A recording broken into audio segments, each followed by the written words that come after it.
पावन मंच को प्रणाम करता हूं और आपकी उपस्थिति को नमन करता रंजन भाई सुनना। हूं। क्या सुनना, एक आदमी ने ताली नहीं बजाई। अरे इसका ये ठीक करिए। ठीक है। कुछ भी कर, मतलब कर, मैं खाली बैठा यार, कुछ भी कर दे चाहे। जीवा भाई सामने आओ। अनिल हेलो अग्रवाल से हेलो, प्रणाम करता हूं अम्मा जी आपको। मैं यूं तो दिल्ली में और देश में बहुत कार्यक्रम किए, वास्तव में ही हेमंत भाई आपको बधाई देता हूं। भैया सब कृपा। मेरे को इतनी तारीफ की बंटी भैया की और अम्मा जी की उन्होंने, उससे ज्यादा मैंने कहीं आपको पाया। आपने जितने मन से पूरा कार्यक्रम सुना, चाहे वो गीत था, गजल था, वीर रस की कविताएं थी, मैं प्रणाम करता हूं कि आपने बेहतरीन। और बंटी भाई चले गए, वरना और अभी जज साहब बैठे हुए हैं। घटा ही को घटा इसका, हाँ अरे ही को घटा दे हमारी यहाँ। मेरा परिचय दिया, देश के कोने कोने में गया। ये एक नंबर के झूठे हैं ये कवि। मैं आज तक कोने में नहीं गया बाबूजी, पहले तो ये बता रहा हूँ। ये कवि झूठ बोलते हैं एक दूसरे की तारीफ करने के लिए। अनिल अग्रवाल हमारे एक निवेदन पर आ गए, कोई निवेदन पे नहीं आया। मैं 1100 रुपए मिले जब आया हूँ। ये मतलब हम कवि लोग पता नहीं क्या, ये एक नंबर का झूठा। ये बैठा, ये गौरव वीर रस की कविता सुना रहा था। इसको वीर रस मैंने सिखाया इसको वीर रस। पहले इतना बुरा वीर रस पढ़ता था, मैंने समझाया इसको। ये एक ही लाइन पढ़ता था वीर रस की, सत्ता मेरे हाथ में सौंप दो हालात बदल दूंगा। मैं तेरे गलत वैक्सीन लग गई। नहीं माना भाई साहब, यही वाली पंक्ति, सत्ता मेरे हाथ में सौंप दो हालात बदल दूंगा। इसकी लुगाई ने एक कान पे दिया, बोली पहले पजामा बदल ले। सुबह से उल्टा पहना हुआ है तूने। एक बार मिलकर तालियां बजाओ, करते हैं। थोड़ा सा घटा दे बेटा कि सत्ता को संभाल, क्योंकि टाइम मेरे पास 10-12 मिनट का है। मैं चाहता हूं आपके सामने प्रस्तुति रखूं और हमारी बहनें बैठी हैं, सब लोग, तमाम लोग बैठे हैं, नमन करता हूं। वो धीरू भाई अंबानी कहां गए? ये बैठे सामने। आप वो धीरू अंबानी, मैं इन्हें नमस्ते करे जा रहा हूं एक घंटे से। भाई साहब वो नमस्ते वापिस दे इनको सारी की सारी। हाँ। और गुंजन जी कहाँ बैठे हैं? ये गुंजन ये है, खड़े अच्छा, हो जाओ। आप हो गया गुंजन जी? नहीं आप तो लग भी रहे गुंजन जी, वो तो आपकी तो कोई दिक्कत नहीं है। ये सब मस्त लोग बैठे हैं। 4 पंक्तियां कहता हूं, जीवन में सबसे जरूरी है हम बिना बात। गुंजन भाई आज क्या दिन है? मोबाइल रख दो ना, क्या करोगे इसका? कोरोना का दिन गए, क्या दिन नहीं देखे हमने कोरोना में बहन जी। जज साहब क्या दिन नहीं देखे, वही लुगाई देखी 2 साल तक।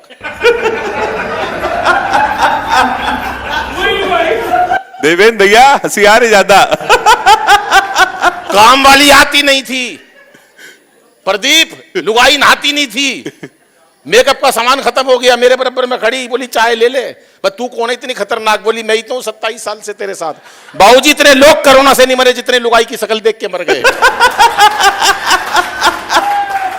कि सत्ता को संभालते ही मोदी ने ऐलान किया, खुद नहीं खाऊंगा। और इतनी बढ़िया बात करी महिलाओं की, इन्होंने अभी आई महिलाओं के लिए बता रही थी।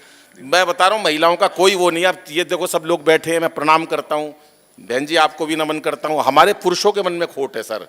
मैं 7वीं मंजिल पे रहता हूं, नीचे 1:30 बजे हल्ला शोर मच गया। मैं अपनी सोसाइटी में नीचे आया, 20 लोग इकट्ठे हो गए। बोले अनिल भाई तुम आ गए, अच्छा हुआ। मैंने कहा क्या हो गया? बोला पानी की टंकी में किसी ने जहर मिला दिया। मैं पानी की टंकी में? बोला हाँ। मैं वापस गया, मेरी वाइफ की भी आंख खुल गई। बोली क्या हुआ? मैं बोला कुछ नहीं, तू पानी पी के सो जा। हम लोगों के मन में खोट है भाई साहब।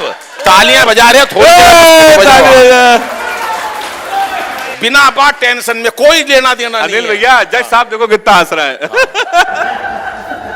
कौन? जज साहब? जज साहब का कोई मुकाबला नहीं है। हमारे हरियाणा के अंदर एक बोला यार मेरे दादाजी को ना 3 महीने पहले पता चल गया था कि उस तारीख को मरेंगे। मैं अच्छा, इसका मतलब तेरे दादाजी बहुत ज्यादा विद्वान थे, बहुत ज्यादा साधु प्रवृत्ति के थे, गुणवान थे। बोले नहीं यार जज ने बताई थी।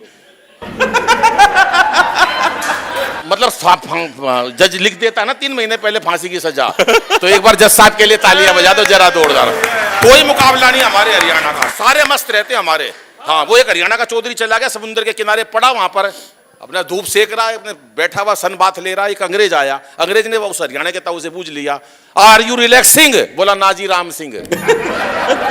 चला गया। अगला दूसरा अंग्रेज आ गया, बोला आर यू रिलैक्सिंग? बोला बताई तो थी राम सिंह। 3 अंग्रेज गए, तीनों ने पूछा, उन्हें बता दिया अपना नाम। उन्होंने कहा यार तो परेशान कर रहे हैं। वो दूसरे घाट पे चला गया, वहां एक अंग्रेज पहले से लेटा हुआ था। उस ताऊ ने उस अंग्रेज से पूछ लिया आर यू रिलैक्सिंग? बोला यस आई एम रिलैक्सिंग। ताऊ ने एक कान पर दिया, बोले साले तू यहाँ पड़ा, लोग तेरे को वहां ढूंढ रहे हैं। तो कोई मुकाबला नहीं हमारे हरियाणा का, सब मस्त है हमारे यहाँ, सब मस्त रहते हैं।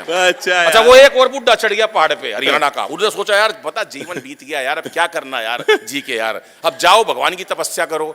ऊपर पर्वत पे चढ़ गया भाई साहब, 70 साल का बुड्ढा ताऊ हमारा चौधरी हरियाणा का। बोला भगवान का का नाम लूंगा। जैसे ही बैठा तपस्या पे, उसके पता नहीं क्या मन में आई, बोला तू तपस्या पे बैठ रहे, एक काम कर, इससे पहले थोड़ी बीड़ी पी ले। भाई साहब जेब में से बंडल निकाला, बीड़ी मुंह पे लगाई, माचिस भूल गया। अब माचिस लाए कौन इतनी नीचे से, तो वापस बीड़ी का बंडल जेब में, बोला छोड़ो यार भगवान का नाम लो। 5 साल भगवान की तपस्या करी, 5 साल बाद शंकर भगवान प्रकट होया, बोला मांग बच्चा, क्या मांगता है?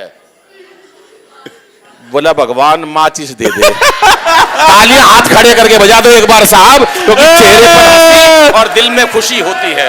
ये मस्ती चाहिए जाओ कि सत्ता को संभालते ही ये हमारे पार्षद हैं देवेंद्र द्विवेदी, यही है पार्षद हैं। हाँ पार्षद हैं भाई सही बताऊं, पार्षद इतने प्यार तो मेरी लुगाई ने भी फूल नहीं दिया आज तक। बगल में भाभी बैठी है। हाँ भाभी जी, हाँ पार्षद पति, पार्षद पति। अच्छा पार्षद आप हो, ये खामखा के नंबर बना रहे हैं।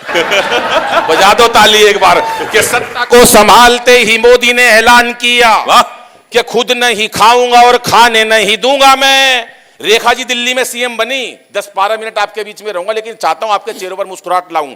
रेखा जी दिल्ली में सीएम बनी, नई बात बता रहा हूं, मस्ती की भरपूर तालियां चाहिए। पूरा देश खुश हुआ। बंबई में अमिताभ बच्चन की वाइफ जया बच्चन 2 घंटे तक रोई, बाद में मैंने समझाई ये वो रेखा नहीं है।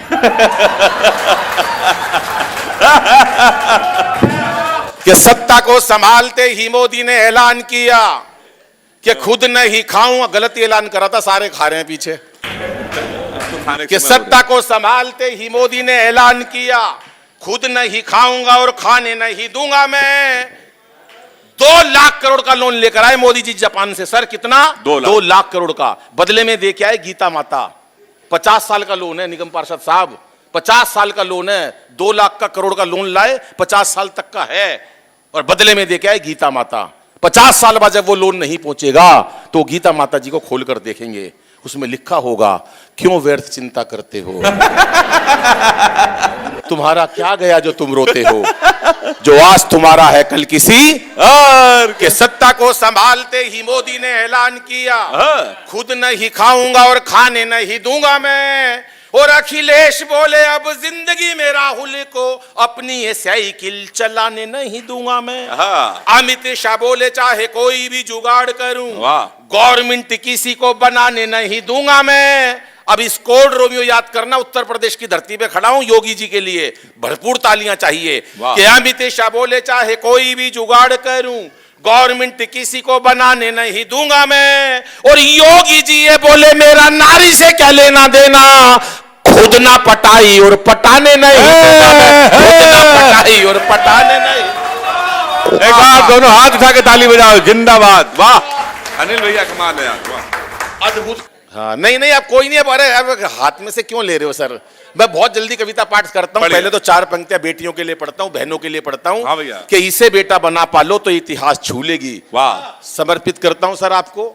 और ये कोरोना में मर गए वो लोग जो हॉस्पिटल में गए, बच गए वो लोग जिनके पास मां थी, जिनके पास बहन थी, जिनके पास पत्नी थी। साहब 4 पंक्तियां समर्पित करता हूं कि इसे बेटा बना पालो तो इतिहास छू लेगी, करो विश्वास बेटी पर तो ये विश्वास छू लेगी। कभी जीवन में बेटी को नजरअंदाज मत करना, जरा से पंख खोलोगे तो ये आकाश छू लेगी, जरा से पंख खोलोगे। आज महिला की शक्ति। फुल्ले तूने बहुत अच्छा गाया था।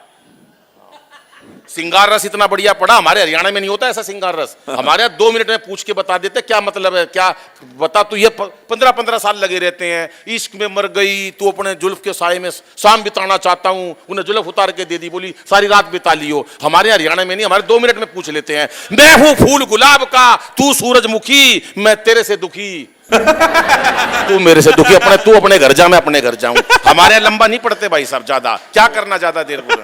हाँ वो 3 लड़कियां खड़ी बस स्टैंड पे, एक उत्तर प्रदेश की, एक दिल्ली की, एक हरियाणा की। मस्ती लेना भाषा का, एक उत्तर प्रदेश, एक दिल्ली, एक हरियाणा। एक मंचला लड़का घुड़ता हुआ आया, पत्थर पे पांव लगा, नीचे गिर गया। तीनों लड़कियों के कमेंट सुनना। लड़की उत्तर प्रदेश की, जरा अदब का शहर है ना, कल लखनऊ, उससे क्या बोली, ओहो चोट लग गई बेचारे के। दिल्ली वाली एटीट्यूड वाली बदतमीज कहीं का। हमारे हरियाणा की और ताड़ ले अपनी बुआ ने।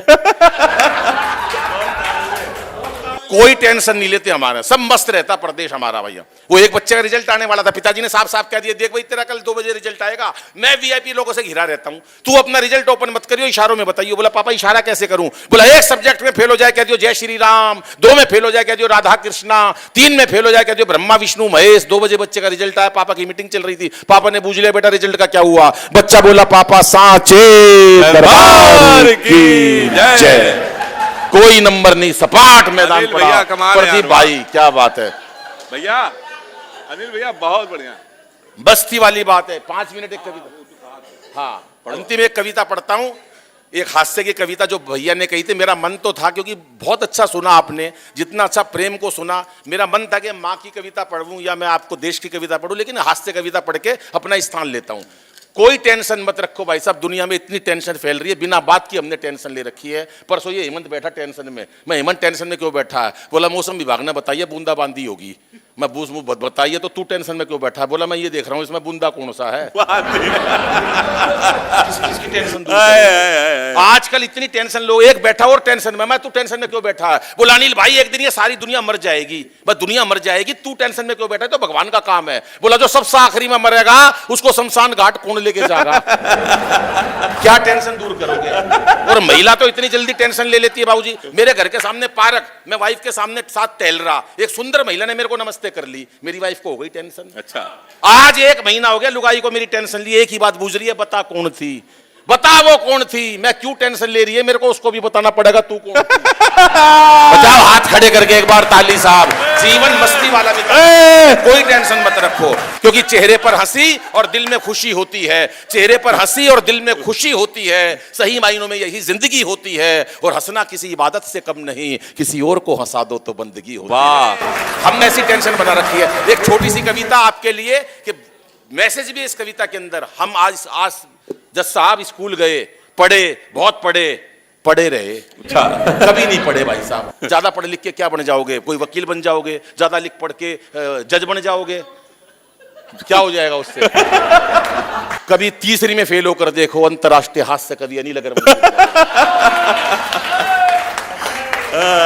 मैं एक छोटी सी बात बता देता हूं। मेरा सोसाइटी में मकान है भाई साहब, हमारे जज साहब एक नीचे रहते थे, हर रोज अटैची लेके जाते थे। मेरे पिताजी उठाते थे मेरे को सोते हुए को, और एक मुक्का जोर से मारते थे, जज को दिखाते थे, देखो जज बन गए पढ़ लिख के, तू यहीं पढ़ा रही हो। मैं जज साहब इतना पिटा हूं जज साहब की वजह से, आपकी वजह से नहीं, दिल्ली के जज की वजह से। रोज मारते थे, एक घुसंड दे घुसा। मैं क्या हो गया भाई, क्या आफत आ गई, मेरी क्या गलती है? पिता छुट्टी वाले दिन भी देख वो जज अटैची लेके जा रहे, कितने पढ़े लिख के हैं, तू आज कुछ भी नहीं करा तूने। मैंने उसी दिन सोच लिया था, हे सरस्वती माता एक दिन तू मेरे को इतना बड़ा आदमी बनाइयो, इतना बड़ा कवि बनाइयो। मैं मंच पर कविता पढ़ रहा हूं और जज साहब नीचे बैठ के सुन रहे हो, जरा बजाओ ताली साहब।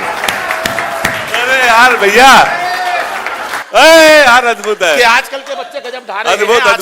आजकल के बच्चे गजब ढा रहे हैं। आजकल के बच्चे, हाँ ये बेटा बस 3 मिनट की कविता है। आजकल के बच्चे गजब ढा रहे हैं मस्ती की। देखो मंच से बहुत बातें हुई हैं और कवि सम्मेलन इसी का नाम है। बहुत अच्छी टीम हेमंत ने इसलिए बनाई कि उसके अंदर वीर रस, श्रृंगार रस, हास्य रस, संवेदना, देश, वीर, जो जितने भी रस पढ़े बहुत अच्छा है, लेकिन हास्य गायब होता जा रहा कविताओं के माध्यम से। मैं शुद्ध कविता पढ़ता हूँ हास्य की, कि आजकल के बच्चे गजब ढा रहे हैं परीक्षाओं में भाई साहब, पता नहीं क्यों इतने नंबर ला रहे हैं। हम तो 7-8 भाई थे, पढ़ाई में खूब दिल लगाया करते, तब जाके सबके मिला के 60-70% सबके मिला के वो एक का रिजल्ट आया।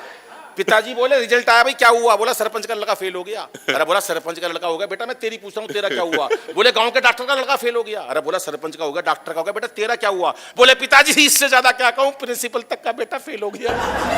अरे बोला बेटा सबका हो गया, तेरा क्या हुआ? बोला फिर पिताजी तू कौन सा प्रधानमंत्री है?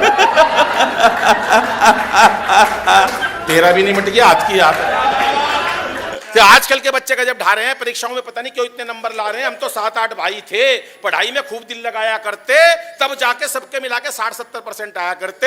हौसले इतने बुलंद कभी उदास नहीं हुए, हौसले इतने बुलंद कभी उदास नहीं हुए। 1 साल में भाई 2 भाइयों से ज्यादा पास नहीं हुए। घर वालों ने जो पुस्तक एक बार दिलवा दी, गुंजन जी सारी जिंदगी वही चला दी। छोटे वाला भाई कई ट्यूशने पढ़ा, पूरा जोर लगा लिया, ससुरा अगली क्लास में नहीं चढ़ा, आखिर में नाम ही कटवाना पड़ा। दरअसल उसे जबरदस्ती स्कूल में डलवा दिया, पहली कक्षा में दाखिल कराया था, 10 साल बाद पहले से ही उठवा लिया, वहीं पाया बैठा हुआ उसी बेंच। सुनो बहन जी, आप पढ़ी लिखी लग रही हो। नहीं मतलब सारी लग रही हैं, आप ज्यादा लग रही हो। ये तो प्रोफेसर नहीं दीदी हमारी। हाँ हाँ, मैंने देखा, सही पहचाना। 12वीं कक्षा में मेरे अकेले के उस टाइम में, पूरे सदन की आशीर्वाद और तालियां चाहता हूं भाई साहब, ऐसे मत देखो घूर के। 12वीं कक्षा में उस टाइम मेरे अकेले के पूरे परिवार में मेरे 33% नंबर आए थे। ये 3 लोगों ने ताली नहीं बजाई, ये जलते हैं मेरे से भाई साहब। इनके अम्मा जी 33 भी नहीं आए थे। 12वीं मेरे अकेले के 33% नंबर आए थे। घर वालों ने जश्न मनाए थे। कैसे जश्न मनाए थे सुनो। जब मैं रिजल्ट देख के घर लौटा तो अद्भुत घड़ी थी, बड़ी बुआ दरवाजे पे आरती का थाल लिए खड़ी थी पूजा करने के लिए। बोली बच्चे ने इतिहास रच दिया। बुआ बोली बच्चे ने इतिहास रच दिया, और इसी खुशी में सवेरे की सवामणी शाम का भंडारा रख दिया। साहब तालियां इस बात पर चाहिए कि आज बच्चों के 80% नंबर आते हैं, आत्महत्या कर लेते हैं। पहले 33% पे भंडारे होते थे। हमने बच्चों का बचपन कहां मार दिया। बड़ी बुआ दरवाजे पे आरती का थाल लिए खड़ी थी, कहने लगी बच्चे ने इतिहास रच दिया, इसी खुशी में सुबह की सवामणी शाम का भंडारा रख दिया। पिताजी ने पूरे घर में सफेदी करवा दी, खुशी खुशी में कि 33 आए बेटे के। पिताजी ने पूरे घर में सफेदी करवा दी और मार्कशीट शीशे में जड़वा के ड्राइंग रूम में टंगवा दी कि रिश्ते। कविता का पावरफुल पंच और आपकी तालियों और आपका ठाका चाहता हूं। बड़ी अम्मा ने तो यहां तक कह दिया, दादी माँ ने तो यहां तक कह दिया, अब जब तक इस बच्चे की पढ़ाई चलेगी घर में देसी घी की अखंड जोत जलेगी। वाह, ये अलग बात है, पढ़ाई बीच में ही छुड़वानी पड़ी। अम्मा जी 6 महीने से पहले जोत बुझानी पड़ी, लेकिन ना कोई शिकवा ना कोई गिला। दाखिला आखिर कॉरेस्पॉन्डेंस में मिला, क्योंकि हमारे समय में बच्चे पढ़ाई से बिल्कुल नहीं घबराते थे। एक कक्षा में कई कई साल लगाते थे, और कई बच्चों के तो रिश्ते भी स्कूल के थ्रू आते थे। हेमंत की शादी स्कूल से हुई है, 6ठी में पढ़ता, 24 साल का ढींग हो गया। हमारे समय में बच्चे पढ़ाई से बिल्कुल नहीं घबराते थे। कक्षा में कई कई वर्ष लगाते थे। कई बच्चों के तो रिश्ते भी स्कूल के थ्रू आते थे, और बाबूजी कई बार तो सिलेबस तक एक्सपायर हो जाया करते। कई बार तो सिलेबस तक एक्सपायर हो जाया करते, बच्चे वहीं पड़े रहते, टीचर रिटायर हो जाया करते। और जो बच्चे, कविता का अंत करता हूं, जो बच्चे एक कक्षा में कई वर्ष लगा दिया करते, उन्हें अगले साल कक्षा का मॉनिटर बना दिया करते। अम्मा जी अभी अगली लाइन आपके लिए नहीं है, तालियां पूरी चाहता हूं। जो बच्चे एक कक्षा में कई वर्ष लगा दिया करते, उन्हें अगले साल कक्षा का मॉनिटर बना दिया करते, वही बच्चे आज देश के विजेता बन गए। और उस टाइम के सारे मॉनिटर आज देश के नेता बन गए। और उस टाइम के सारे मॉनिटर आज देश के नेता बन गए। लेकिन आजकल के बच्चे जाने किस तनाव में रहते हैं। अरे हर वक्त एक अभाव में रहते हैं। बच्चों का बचपन बस्ते के बोझ तले दब गया, बच्चों का बचपन बस्ते के बोझ तले दब गया, और माँ बाप का प्यार कंप्यूटर, टीवी व मोबाइल की भेंट चढ़ गया। बहुत बहुत आभार, धन्यवाद, नमस्कार।